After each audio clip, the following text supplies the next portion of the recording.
क्यों नदीम अफजल चंद साहब क्यों माफी? ठीक कह रहे हैं वो कि कल की बात तो आपको भी बुरी लगती है, आज की बात कौन करेगा? मेरे ख्याल में तो इस वक्त पीटीआई जो कह रही है कि स्ट्रगल कर रहे हैं, ये रेस्टोरेशन ऑफ डेमोक्रेसी इनको कहना चाहिए, जमहूरियत की बहाली कहना चाहिए, लेकिन कोई नहीं, कहते बहुत कम है।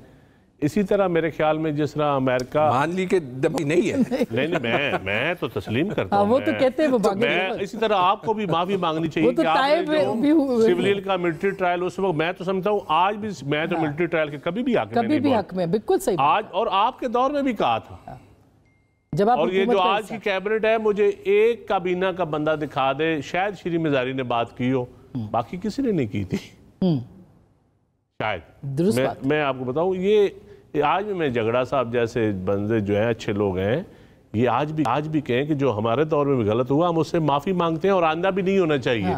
हमारी यही जदोजहद है, और ये जदोजहद सिर्फ पीटीआई की नहीं है, ये लेकिन आज पीपल्स पार्टी क्यों इसके ऊपर नहीं कहती? सर देखें ना, अगर आप उनको गलत कहते हैं तो पीपल्स पार्टी भी तो खुल के आ सकती है कि भाई फेयर ट्रायल मिलना चाहिए। फेयर ट्रायल बिल्कुल मिलना चाहिए, सबको मिलना चाहिए। और एक कदम मैं कहता हूँ नहीं मिल रहा, मैं ये भी कह रहा हूँ, मैं पीपल पार्टी का वर्कर हूँ ना, मेरी की आदत ने मुझे ये जुर्रत दी हुई है कि मैं कहूँ कि फेयर ट्रायल नहीं है इस मुल्क में। इस मुल्क में आइडियल जो है वो अदलिया नहीं है, निजाम अदल हमारा ठीक नहीं है इस मुल्क में। बिल्कुल एक कमेंट नहीं आप पे नहीं, जब ये है ये निस्बतन फेयर सियासतदान, तो फिर हम बाहर की दुनिया से गिला क्यों कर रहे हैं कि वो कहते हैं कि पाकिस्तान गिला कर रहे हैं? मेरी बात सुने, हम आपस में बैठ के बात क्यों नहीं करते? बाहर के वालों को क्या हक पहुंचता है? हमें कोई जब मर्जी हम कहें कि हमें नहीं सर, देखें पाकिस्तान हमें कोई इलेक्शन में लड़ने नहीं दे रहा। देखें सर, इलेक्शन में लड़ना ये तो एक अलग टॉपिक है। इलेक्शन इस मुल्क में कब आइडियल हुए हैं? फिर भी हमने लड़े, फिर भी हमने हुकूमतें बनाई, हम हुकूमतों में बैठे, हुकूमतों के प्रिविलेज एंड पर्क्स एंजॉय कर रहे हैं हम, खा पोजीशन में हो खा हुकूमत में हो। हालांकि इलेक्शन आइडियल नहीं है, लेकिन हमने सिस्टम को आगे लेके चलना है, हमने सिस्टम को हमने ठीक करना है जमहूरी तरीके से। जमहूरी तरीके जदोजहद यही है ना कि आप तरीके से ठीक करें, बैठ के डायलॉग करें, एंगेज करें। तो मैं समझता हूँ कि आप बेहतर शुरुआत हो गई है। हमारा डायलॉग शुरू हो गया अपोजिशन के साथ, हुकूमत के साथ, इसमें दूसरी पार्टी में।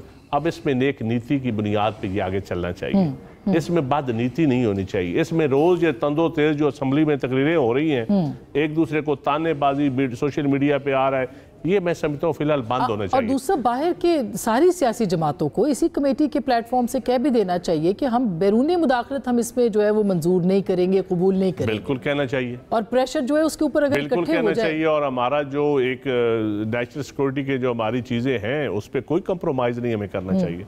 उस पर हमारा, मैं समझता हूँ हमारा एजेंडा नंबर 1 यही होना चाहिए। ना कोई हमारे मिसाइल प्रोग्राम पे बात करे, ना कोई हमारे एटमी प्रोग्राम पे बात करे, ना हमारी और जो सिक्योरिटी की चीज जो इस मुल्क के लिए जरूरी है, जिसकी वजह से हम कुछ बचे हुए हैं, वो हमारे ये मुनासिब बात है झगड़ा साहब।